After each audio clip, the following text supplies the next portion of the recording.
Hey guys, what's up? So we are in phase 2, week 5, and this is the second conditioning workout of the week. We are going to be doing 15 rounds of 15 kettlebell swings, 10 box step-ups, and 5 burpees. And then we're going to rest 10 minutes, and then we're going to do sprints. So the Tabata type sprints that you were doing before.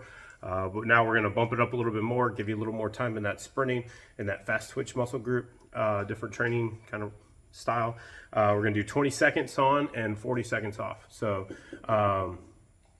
20 seconds, pretty decent sprint, and then 40, bring it down more to a jog. If you're really smoked during those 20 seconds, you can even like break it into a little bit of a walk if you want to, but try to keep the blood flowing and keep moving. And you're going to do 15 rounds of that too. So we'll go over how to do the kettlebell swings. I've had a couple guys feedback from y'all with how to do the kettlebell swings.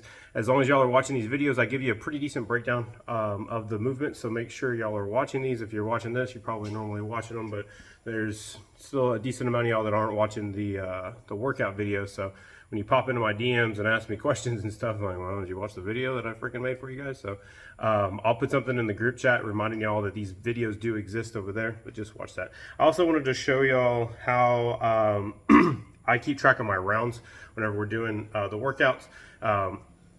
So I have this little board here that I write the workout on. Don't mind the handwriting, it's fucking terrible.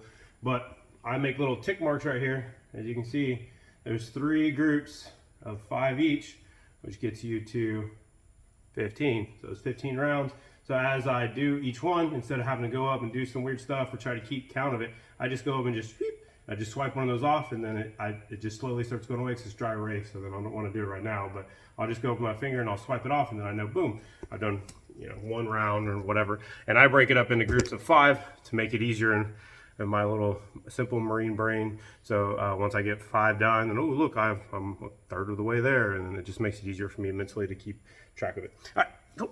A little tip for you guys, however you want to keep track of your rounds.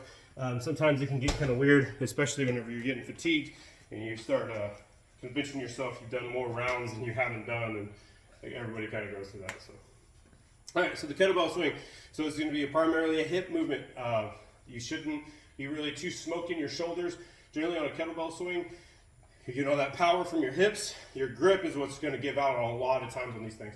So as you're grabbing this kettlebell, you're just going to get a good position on your back. You're going to force your hips forward. When you force your hips forward, it's going to pop that kettlebell up, and then you're just going to extend your legs. And then as you ride that kettlebell up, you're just controlling it on the upward swing. Whenever I do my kettlebell swings, when I get to the top part, I generally let go of the kettlebell for a split second, just to open up my grip a little bit. I still control it, but I give my fingers a little bit of looseness because that kettlebell is just floating. You're just controlling it.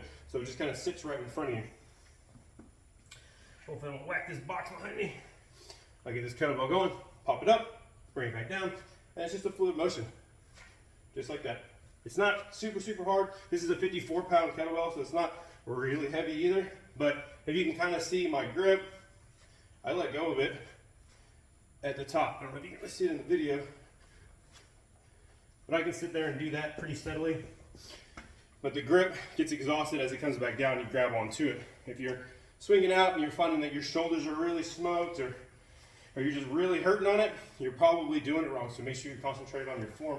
As you come back down, let your body just fluidly come back down.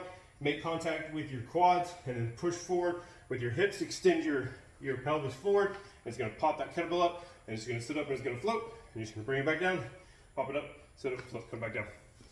All right, so the step ups, pretty simple. You're just going to step up on it.